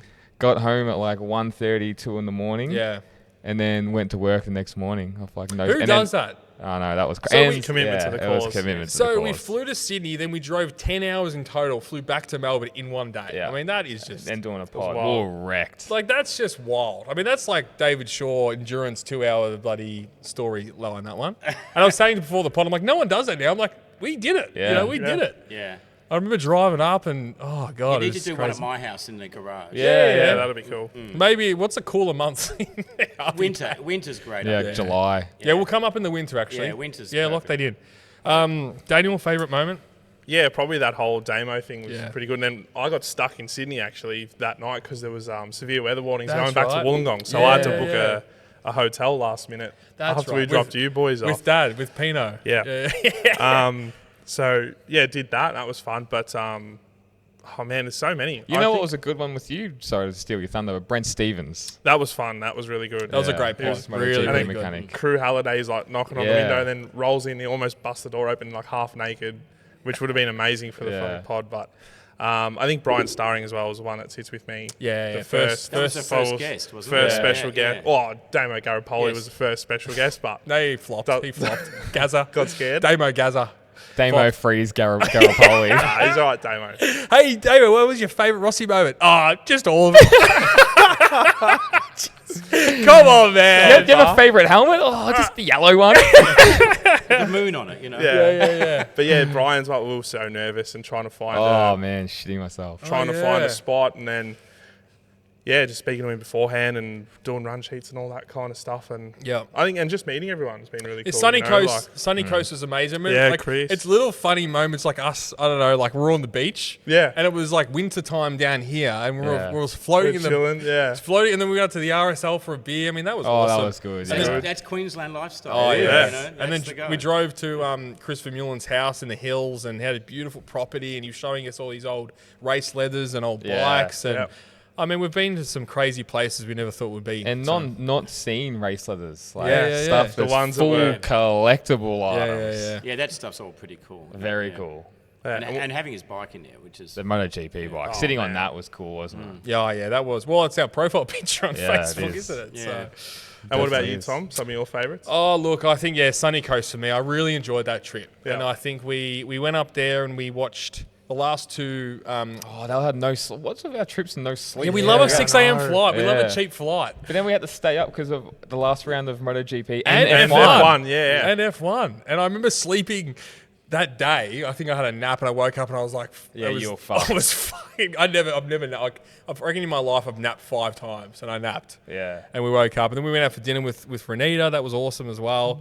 I mean, so many, all those are just highlights for me. Yeah, staying up. That's right. Because we stayed up. Wollongong was fun as well. Went to Wollongong. Yeah, Wollongong was in good. the beach, and that was a I funny almost got moment. stabbed by all the lebs from Bankstown. Leb Yep. sticks. Yeah, that was. what was the Wollongong episode? What was that for? That was Jacob's first Jacob- episode. Yeah, first okay. episode of Yeah. Jacob Rulstone. And wishing him a speedy recovery. Yeah, too, Yeah, 100%. 100%. Hope Yeah. He's he's all feeling right. better. We stayed at Daniel's Leighton Honours Yeah. house, and that was really special, and so much history in that house as well. Obviously. Getting yelled at 5 in the morning and Yeah. thought something was Daniel, going on. I was Daniel. like, shit, fuck, it's not Yeah, I just dying know. or something. Yeah, You know, but That was a laugh, man. That literally was a 2 laugh. minutes before my alarm went off too. I'm Yeah, like, yeah. no, like it's sorted. the Don't worry. limoncello opened the cap He was was open. he was on the hub actually, just trying to crank one out in the Yeah, morning. just before we got away. It was. But yeah, so much driving. We drove up to Wollongong, drove back. I mean, yeah. Far out, man. Yeah. Super's after party was good. Yeah, Like you know, Van- Unexpectedly good. Vandermark just puffing away. Puffing away on the darts, yeah. Superbikes was actually, I was saying this to James during the week, how fun it was last year. Like, at the track, we had such a good time. The weather was really good. Yeah, Yeah, it we was did. We got a beautiful. good weekend, And actually. we had a really good weekend. And Hopefully it's the same this year. yeah, hopefully it is, Yeah, yeah. well, that helps the weather. I can't believe it's come around again. It just felt like a couple of weeks ago we were at know, Superbike. man. Yeah, It's come around so quick. I know. Yeah. Heaps happening. I'm It's looking a good forward event. to that. It's a great event what they do. I mean, you never think they, you never see on TV how good it is. You got to go to those pits. I mean, how fun that is with Michael Hill Jewelers, and he's so good. Yeah, we'll be down. I'll be down definitely the Saturday and the Sunday. I just don't know about the Friday. But we're probably doing pods through that week, so I don't know. I'm probably going to be fly in, fly out. Thursday morning. Yeah. I'm not doing the whole week this year. You are not? Nah, it's too much. Yeah. What time are you flying back? Oh, what time you drive? Like the Sunday? You're going to go back? I'll come home after, Sunday yeah. after the race at some stage. So, but it should be good. There's a lot happening there, so be interesting. Your favourite moment of the pod, David? Oh, episode 89. That was the World Championship And episode. that's a world. That was a good ep. And the irony of that was the 89 being Mate's Mate's number. name. I know, and he which won was it. sort of incredible, wasn't it? So I like the guests. Vermeulen and Cudlin and stuff. Was It's always funny good how our guest apps never get as many views as our normal Yeah, it's apps. weird, Like, us. how crazy is that? I thought it would be heaps more. But yeah, guys, just get back and watch those special guest episodes. They're really so interesting. They good. are good. Well, you get a They're good very insight, and I like the way that it's you're finding a bit more about them and what they Yeah. do and stuff. So that's, Oh, Brett Stevens for me, just listening back, is probably one of my favourite pods. Like, it was just so interesting to listen to the history, the stories. Cam Donald. Cam Donald. Fuck Yeah. Talk about hell. intensity. Yeah, he's Yeah. an intense man. Gavin Emmett was fantastic Yeah. as well. Yes. I really Yeah. enjoyed his Spoke really well. Spoke really Something well. about the Poms. They speak so Yeah, they well. do. They can either Yeah. speak like gypsies or they can speak amazing. I just find them more interesting to listen to for some Yeah. weird reason. They I don't make know the what it best is. commentators. And they tell Yes. they're good storytellers. Yeah. Really good storytellers. So when I hear an Aussie accent, I go, oh, here we go. Come on, mate. Like, it's crazy. Oh, this is my own accent. I go, come on, what are you saying? Here, listening to Daryl Beatty. Yeah, exactly. Even though you got a good story about Daryl Beatty. Daryl Beatty, that's right. Your Well, arch nemesis. No, Yeah. that's well, he finished second in the World Championship one year. But So people forget that. We were just talking were about this. talking People about- forget that Daryl Beatty finished second in a world championship. yeah. Now, That's massive. Now, huge. I've got a take on that. Me and my 5 world titles and 2 times. I'm actually, on that basis, I'm actually a world champion because I beat Daryl Beatty in a road race, right? Now, the story, that's a true story. It was at Winton and Michael Dowson was down at Queensland Marlboro Yamaha rider. I think it was rider maybe Kevin McGee at the time. And before McDoing came on board. Anyway, they brought this young kid, 16-year-old Daryl Beatty in, and he was a bit of a protege. How old were you? I was 25. Oh, 16. that's a child. Yeah, I was just a child. I was No, he's a child. yeah. I was actually younger than you guys. Right? His voice hasn't even dropped yet, Joel Beatty. You So can't that's claim right. that one. No, but he was on a TZ350, and those things were rocket ships, right? Okay. And around Winton, good. There was a 350 class, which would have been awesome to ride if you were like 5'4" or something like Yeah, that. okay. So anyway, it was. I was trying to think today. I think it was the Australian Grand Prix that was held there. He was down for, and I finished 3rd, and he finished 4th on that one. So I remember he was probably a bike length behind me coming across the line. And I was on the GPX Superbike, which pretty much was a stocker with a hot engine, and he was on a race. And then it was Daryl Beatty, and of course he was just some kid at the time. Yeah, and then obviously seeing his Minute. career go, and I thought, oh yeah, okay. Every time he won, that puts me in front of him. Classic. So that was I think winter. It was 40-degree day. Shit. And I remember there was this guy in a sidecar racing, over the top, and on the last lap, the rider went unconscious from heat exhaustion. Jesus. Just went straight off the track, right? And Donna Gardner was there, and we went up on the podium thing, and they came up and gave us water and stuff like that, and the prize money and so on, and which was like $250, right? Yeah. So, it was bloody. I don't get that sidecar racing. I don't get what they get out of Well, that. I used to hate going on after them because I Yeah. always dumped oil. Yes. Right, okay. So there was always a wait. You'd be cement dust I'd put down on the oil, Yeah, right. So you'd come in and you'd be very careful on that because it was always You on might as the well drive a OPEX. car. I don't get the sidecar at all. Like, I just don't get the how people get passionate by that. Back in those days, it's probably like now, but there were Superbike guys, there was the 250 Grand Prix guys, sidecar guys, and they all didn't mix. Yeah. It was like Superbike guys were there, and the sidecar guys were a different breed. They were like from the hills. Yeah, and, okay. they'd come down. And Where did it stem from? It's just, and you need two people, obviously. Well, as it's the monkey. Yeah. The guy that hangs off. Well, that's James, you can't call them that anymore. well, that's why they call them monkeys, right? Yes, they It's do. Actually, 2025. I remember back in the 80s with the 500 Grand Prix, they used to actually have the Grand Prix sidecars racing at the same time. They had these huge long things, specially made sidecars that would race concurrently with the, in the program. And the monkey in the left, is he or she just moving around their body weight to get around I love the way he's politically correct there, he or she. Actually, Margaret Halliday was Australian champion. She was in a sidecar. Shout passenger. out. Yeah, Shout so, out. But have you seen him do it at the Isle of Man? It's Bro, crazy, but I just either ride a bike or drive a car. I just don't get. It is a wild. Yeah. thing. It's a sidecar. Where did it stem from though? Like, Because it stemmed from when people had sidecars. Because back in the day, they didn't have money to buy a car, so they had a motorcycle with a sidecar on it, so they could take their family around in it. Right? but who thought, let's race them Because instead of racing just it's motorbikes? classic because it's like, how did motorcycle racing start? When they built the second motorcycle. Yeah, true. It's like how NASCAR started bootleggers with Yeah, with the alcohol. moonshine. Yeah. So they will race anything. People race anything. It's just amazing it's still alive today. It's like you're talking about Vespers before, racing those. Yeah. If it's got a motor, they'll race it. I want to do that 24-hour bloody scooter race. Didn't they do that in Newcastle or something? They were doing that at South Morang. 24 hours. 24-hour scooter race at South Morang. You know that little go-kart? Yeah. It's all units now. Is it? Yeah. That's what they That's did. They long used to gone. do it there. But that would be incredible. That would be fun. I'm sure there was one in Newcastle. Maybe not. The race they do, I think in Newcastle. Oh no, that was It was like a Cessnock. postie bike or Postie something. bikes in Cessnock. Cessnock, that's But it. That would be fun. it's not a That'd be cool. 24-hour. It's it's like a street race type thing. Yeah, it looks cool though. But they're hotted up. Yeah, These guys they are. take it seriously. They're legit. Yeah. They're Just before we jump on hot takes, Curdy, grab this and give us a couple of your favourite moments, mate. Can't forget about you. Phillip Island and Gavin Emmett. That Oh, podcast, yeah. we could have talked, or you guys could have talked for fucking hours. And that was the one that I was thinking, I can't do this. Like, this is the third pod of the day. Yeah. I was like 6 or 7 deep. Yeah. You had to have beers to keep you going. I don't like James. I can't go. I can't do it. He's like, come on, let's do it. And then it was one of the best. Like, it's such a good point. Could have Yeah. gone for like 3-4 hours on that one. Yeah. I can't remember what pod this one was exactly, but you guys all went as characters. that James, first you were Patreon? Stone Cold. Yeah. That was You funny. came in the Verstappen Yes. cheeseburger Yes. one-piece suit, and Dan, you were the Italian mechanic, was it? Yeah, with the chalk and was everything. that Yeah, that's it. Patreon? That was Yeah, Patreon. Patreon. Patreon, Yeah. no, that one was a good one as well. Cheeseburger for Stappen. Cheeseburger Verstappen, yeah. Thanks, Cody. Special mention to Curdy doing the MotoGP after party completely sober as well. Hard work. I can't really remember you that night, actually, to be honest. You guys are mostly gone.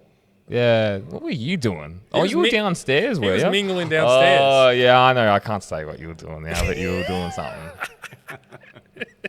You get in trouble for that. Cheesy. Let's just say cheesy. yeah. He's got some goss I want to know, but we'll see. We'll get it out of him one day. All right, fellas. Hot takes, burning questions. Thank you for everyone sending it in. We had a shit ton this week, actually. So it's let's just dive right in. At Andrew.edsa, Marquez will win the Thai GP with Pecco tucking the front, trying to keep up. It could happen. It could be either way. Either I reckon. way, yeah. Do you think Bagnai's going to win the championship? Boy, he's got a lot to bounce back from. If he strings it together and he's consistent, yes. But I think we all think that, like, realistically, if Bagnai was consistent, he would have easily won the he championship. wins that by a mile. Yeah.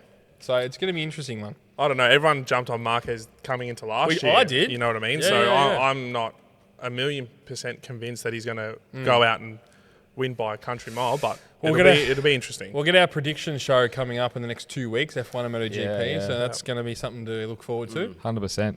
I jumped a bit early in that one.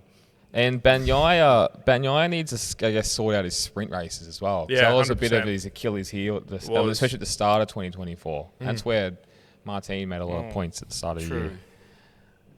At Bitchell Munting. Now, congratulations to Mitch. He won our Foosport giveaway with Moto Heaven. Nice, so mate. That's congrats awesome. to him. As much as I hate to say it, Pecco will finish ahead of Mark in the championship. So it's just two different takes right there. Yeah, it's interesting. So he doesn't want that to happen. Nah. It's amazing all these guys coming out of the woodworks been going for Marquez now. I mean, a few years ago he was hated by a lot of people. 50% of the fans didn't like Marquez. And I think it's now only probably 20% of the fans. Yeah.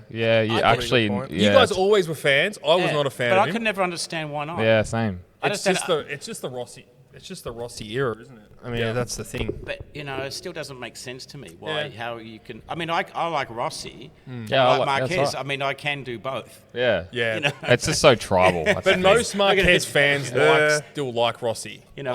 It's not like a football team. I mean, Yeah.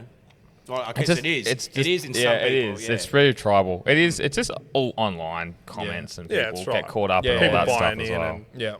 Like they're both really good. Like jeez. Curtis has collapsed. Yeah, he's that enough. Collapsed. You're right, mate.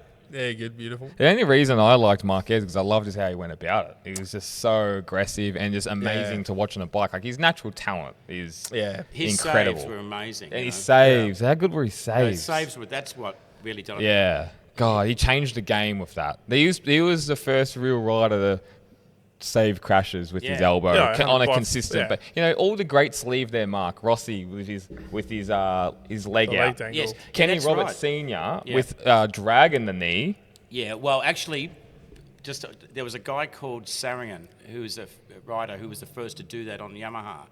And the elbow, funny enough, in the 90s, that was done by a guy called Jean, I forget it's some Italian rider on a 250. He used to do his elbow. I remember Philip in the 90s. Jeez, there you go. That's great insight. Was he Italian or French? French, maybe. A French rider, yeah. His name, but I remember he used to do that.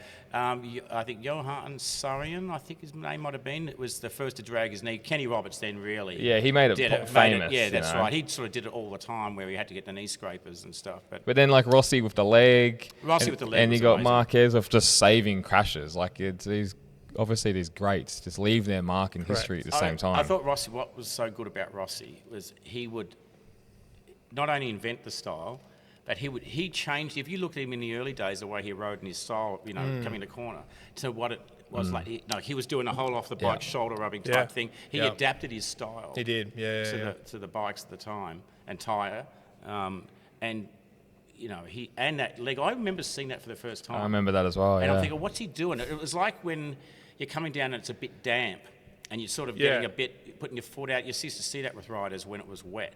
Like getting a bit of extra stability, I guess. And but for him to do it, and to see him do it live now at high speed, hang that leg out. That's wild. Yeah. And probably 80% of the field now do it. I think I'd say 100. About everyone. Everyone does it. Binder does it.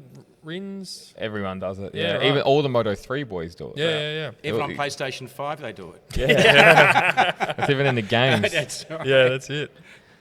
Hart_Melbourne. We've got two real good ones from him. Zach Brown wants McLaren on top, and that's what will cost them the Drivers' Championship. Yeah. Okay. Interesting. Yeah. It's well, as we know, it pays the bills, doesn't it? The constructors, the Drivers' Championship doesn't. So it's all about the Constructors' Championship. That's where the money's at, and of course he wants to win that. The big trophy is that Drivers' Championship, and both those boys, Lando and Piastri, they couldn't care less about the constructors. To be honest with you, That's the most fascinating thing for next year or this year in Formula One is how McLaren's gonna deal with that situation. Deal with that situation. Yeah. That's a real tricky one, and it'll only ease if Lando goes out and wins the first 3 races, and you're like, all right, we've got that clear. Him, But if they go 1-1 or they're just equal on points after 5 rounds, good Gotta let it luck. play out. Yeah, you got to let it play out. Yeah, you can't choose one or the other. It's ridiculous. It's like when Piastri dive bombed Lando Norris into, I think, Monza. Yeah, but pass him on the outside. On the outside. But, and then people up in arms about it, but he's allowed to go and win races. It's and racing. I'd fully expect Lando to do the exact same thing. 100%. I wouldn't be mad if he made that move on Piastri. It's called racing. Almost and that's like- what undid. That's what pisses me off about him. That's what undid Lando and lost Yeah, a lot of that's fans because of correct. it. Because you don't be so entitled to think that you're already the number one driver. Yeah. And that's what cost him. That's a big thing that could cost you a championship. Yeah. And Verstappen doesn't let that affect him, No. or he is just so ruthless that he wouldn't let that happen. Exactly. Would he give that? Would he give that? No, roof? he doesn't give anything. Would Hamilton back in his day made No. that? Exactly. I remember when Verstappen, Perez let Verstappen pass for the championship a couple of years ago, and he had the opportunity to repay the favour. He goes, "Nah, I'm not doing it." But don't you love No one that? gave a shit. It Don't was the you love best. that? The team's like, "Oh, okay, no worries." Yeah, not talking over the radio for 5 minutes to get Yeah. the position back. Well, the thing is with that, Perez intentionally crashed in qualifying at Monaco. Not a lot of people know this, and put him on pole. So Verstappen after that said, "I'm never going to give you that position back." Yeah, fuck him, I'd do the same. Perez put it on pole, and and then then crashed, and then it went red flag, and the session was was over. over. And what? And you reckon he did that on purpose? Verstappen thinks he did it on purpose. Yeah. But that team orders thing's been going forever. Oh yeah. Oh, yeah. It has, but then there's team orders, and then there's bleeding. racing, and But do you exactly remember, right. Do you remember the famous Bathurst 1977, Colin Bond and Alan Moffat doing the 1-2 in the Fords, going down? Moffat was the number one driver, but he was running out of brakes, had no brakes coming down, so he was cruising. Colin Bond was right next to him, could easily have won that race, but being the team thing to do, chief driver being Alan Moffat would get the win. And I remember going to straight, Colin Bond just cruised up ahead, just saying, oh yeah, I know I can beat. Yeah. I don't think I could do that. But he settled for second place, did the team orders thing, and But yeah, like you just, I don't want to see that. I don't want to see whinging this year. That's what I don't want to see. It'll turn people off the sport in general. Yeah, and you're not going to win. You're not going to win championships off that. No. It's going to be interesting. That's the big thing with those two this year. Because Piastri having another year under his belt, going on the same tracks again and again and again. He's going to be up there. I'm telling you, Piastri will be up there. And he's year. unfazed. If Lando's, crying, it doesn't seem to faze. No, he doesn't. Piastri. No, he doesn't care. I think he's going to go really well. I mean, think he's so. done an outstanding Yeah. season last year. And he, Actually, underrated. Very underrated. he's going to Yeah, have yeah. to, by just law of averages, given the second year and more Yeah. experience. Third and year. Third Yeah. year. And to get to a higher... And McLaren's has sort of done so well now. McLaren will go in as favourite for this year. Remember a few years Yeah. ago, like they were nowhere. Yeah, it's amazing. They've done a great job. And to have the might of Ferrari, Mercedes, and Red Bull and outperform them, it's been a very impressive turnaround. Massive. Even the start of 2 years ago, 23, they were nowhere. They were back of the field and then turned it around with development. And that shows you how good that team is. So it's going to be interesting in 26 when they do reshuffle the rules. Yeah. How it's almost like getting all the throwing it up in the air. Yeah. And just seeing how it lands when they come down. And a team that was going crap that time may all of a sudden adapt to those rules better. Yeah, than exactly. So that's going to change the whole mix. Yeah. Definitely. Yeah. 100%. And they'll run Mercedes engines as well, I believe, for 26. Actually, I don't know that for a fact, but we'll talk about that in our McLaren. prediction show. McLaren Mercedes. Yeah. Again, _Melbon. Rivalries make the sport, and that's why F1 misses Hamilton versus Verstappen. I mean, 2021 will go down as the best season in Of course. history. Oh, that was amazing. Yeah, it's hard to Amazing. replicate that. And But I think it's, you're already seeing a bit of a rivalry between Piastri and Yeah. Lando. Yeah. Well, the third person you want to beat is your teammate. Yeah, that's correct. And it doesn't matter where you finish, just beat your teammate because Yeah. that means your ass is not on the line. Yeah. So Exactly. that's so important. And rivalries don't just build overnight. It takes time. It takes You time. can't just have Takes incidents. Exactly. You can't just have a Rossi Marquez type of feud Yeah. or a Verstappen Hamilton feud in next season. Yeah, Like that's it just right. it always takes time. Yeah, It but something's gotta boil incidents. over. Exactly right. And that will happen. That will definitely Even happen. Lando and Verstappen, they went toe-to-toe a lot last year. And then by the end of it, they're all friends again. But I think that will change. It has to change. Yeah, because they've Yeah, been well. mates for a bit or something, yeah. haven't they? But look at Senna and Prost, going back to that. They're saying Senna hated Prost and vice versa on the track because they were rivals. Off the track, and when it all said and done, they were best mates. Yeah. Sort of thing, Well, right? by the end of it, they Yes, were. Yeah. Yeah, by the end He of was that. we were talking about this last week. He was a pallbearer at his funeral. That's right. Yeah, but it. Crazy. Crazy. You know, But that just shows the respect that they have. It's like between Lauder each other. and James Hunt. Hunt, I mean, yeah. they were best of friends by the end of that season. True. but So, you got to understand that these 76. guys don't get that position by giving an inch. No, exactly. And they're looking at their rival as taking their position off them Yeah. and their livelihood off them. That's right. And they're not going to let anyone do that. Swanson Rainey. Swanson Rainey. Eddie massive. Lawson and it was Eddie Lawson and God, who was he? He was with Rainey in the early Superbike days, all the way through. Yeah, totally hated each other. I read Rainey's book and no they hate love each lost other. at all. But you know, after all said and done, you know, best of mates. But geez, you know, Helmet. They put the helmet on their different beasts. There's race car and motorcycle riders, you know. Of course. At Nicky D3604, by 2027, KTM will drop Tech 3 and the team will become Tech 3 Suzuki. Whoa! I love it. It's wishful thinking. I I'd don't love think it's Suzuki going to be happen. back. I'd love Suzuki. If it That's comes why- back, we'll Me have a too. Kickstarter. That's Yeah. why we have hot takes. That's the reason why this was invented. Yeah. And if it comes off, we'll be thanking Big Dog Nicky D3604 all the way from Ohio. Ohio. My favorite state, America, the United States, Ohio. And we had a comment the other day. Hey, I listened from Ohio. I was like, that's cool. Shout out to all of our Ohio listeners. Drayson Ohio. Silver's actually Texas, though, isn't he? Wrong again. North Carolina. I Close like enough, our bruh. southern American states. Confederate flags and stuff. And they're Yeah. driving in their vehicles. What did you say the day we were at the bottle shop and you're like, where's the contraband? I'm like, what do you mean? Like, The contraband. That's a good one. He's been watching too much like cops. border control in America. Yeah. That's funny. Go on. At 43 _ Will Glazy, B Greats, Mark Pecco, Pedro Martin, and Fabulous Fabio battling for the championship, I reckon. Okay, well. Fabio Cannavaro. Yeah, he said maybe. He did say maybe. maybe. Okay. Yeah, we'll see. Love to see. What's Fabio going on back with up this there. V4? Can someone tell me? No, no one knows yet. Are they running it or not? No, not yet. Not No, yet. they're going to run it through So the mill. why are they running it? It's crazy. They'll be running it for 26. Yeah, Yeah, okay. that's Yeah, the I aim. think so. You know, because Danby said halfway through this year, but I don't. But That's not going to I don't think That's they're a allowed. big jump. Are they allowed to run those? I thought they had to homologate their engines. I think but- you got to I don't think homologate it's- your engine. I don't first. know I don't if think it's you can swap homologated halfway yet. through. But then they go Yeah. to 800s They're still anyway in developing it. 27. So why are they working so hard on this V4? if Well, they're at gonna least, change anyway? but don't bag them for that because at least they're doing something. No, but Yeah, that's right. They'll be You know- working on an 800 V4. That's correct. yeah, as well. correct. Yeah. You know, they're not going to be working on a 1,000 sort of V4. They'll be working that for the new, because it's pointless doing it now. I think Because I it's all right. gonna be I got a obsolete tool for by- 27. Yeah, exactly. But that's what I'm saying. 26 is going to have the But same they are. rules. Yeah. They are. They're gonna. Or they'll just run it for a year or whatever. What's the point? I didn't get it. I feel like it'd be easy if you've already got it to then develop it down for Yeah, an 800 exactly. anyway. There must be Rather it than must going be from why, scratch, yeah. you know, all the problems Yeah, if you yeah. have any in the 1,000. Yeah.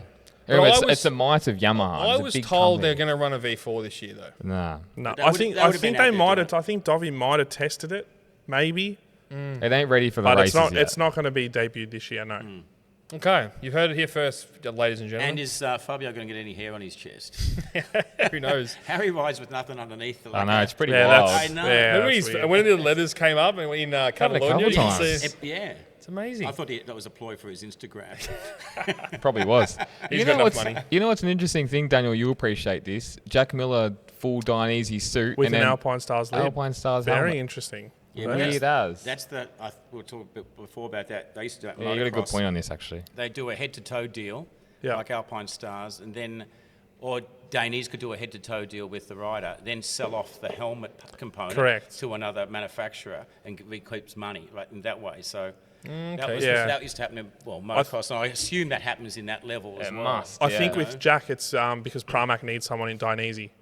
So how Salvadori went to Ixon, because Aprilia needs a rider in Ixon, is the same with Pramac. Really, I didn't know. Yeah, that. they needed someone. That's what I heard. What's Oliveira run? Ixon. And who else was on Dainese as well? Danny Pedrosa's back. Yeah, Back up- yeah, yeah, they're, off they're making Alpine moves. That's awesome. Dainese Yes, again. they're yeah, exactly. They've been sleeping for years because they just lifted got- off Valentino Rossi. They got a huge list now. Well, they don't have a budget now because after not paying Rossi. Well, exactly. And did you see Rossi at the 12-hour had the Dainese Yeah, he logo did. on his Yeah. on his His car thing? suit. Oh, yeah, he's still getting money. Yeah, So, so they got yeah. they got a pretty decent catalogue. But you're right. I mean, Mir's still in Dainese, but he's now Kabuto helmets. Yeah.